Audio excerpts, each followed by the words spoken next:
नमस्कार, इन खबर में आपका स्वागत है। मैं विद्याशंकर तिवारी हूं। राष्ट्रपति रामनाथ कोविंद ने भी 3 तलाक को तलाक दे दिया है। कहने का मतलब ये कि लोकसभा और राज्यसभा ने जिस 3 तलाक बिल को पारित करके उनके पास भेजा था, उन्होंने उस पर अपनी मुहर लगा दिया है और इसके लिए जो है नोटिफिकेशन जारी हो गया है। एक कानून बनने की एक प्रक्रिया होती है कि लोकसभा और राज्यसभा से कोई भी बिल जब पारित होता है तो उस पर राष्ट्रपति जब साइन करते हैं, उसके बाद उसका बाकायदे भारत के राजपत्र में नोटिफिकेशन जारी होता है। उस दिन से वो कानून बन जाता है और वो लागू हो जाता है।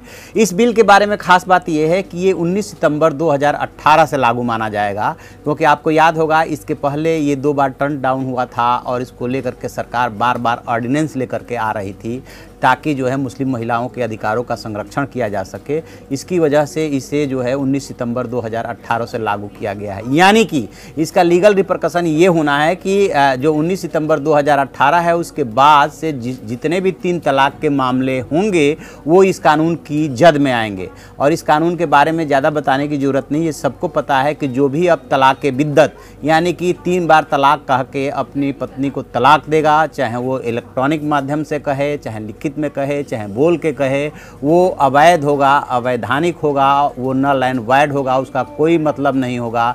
और पत्नी यदि शिकायत करती है उसके बाद तत्काल पति की गिरफ्तारी हो सकेगी, उसे 3 साल की जेल होगी और जमानत उसे तभी मिलेगी जब मजिस्ट्रेट के सामने पत्नी बयान देती है या समझौते की कोई बात होती है। इसके अलावा वो गुजारा भत्ता की भी हकदार होगी। ये भी जज ही डिसाइड करेगा कि कितना गुजारा भत्ता मिलना चाहिए।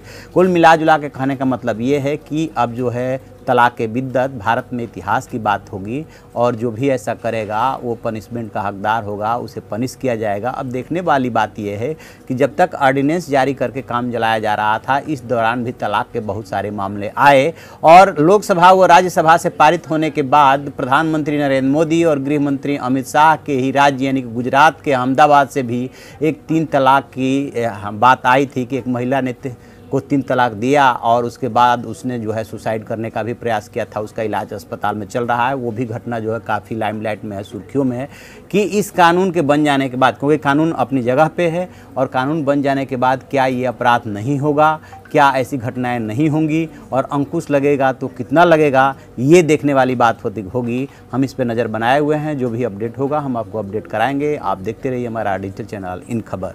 Thank you. इन खबर चैनल को सब्सक्राइब करें और बेल आइकन दबाना ना भूलें।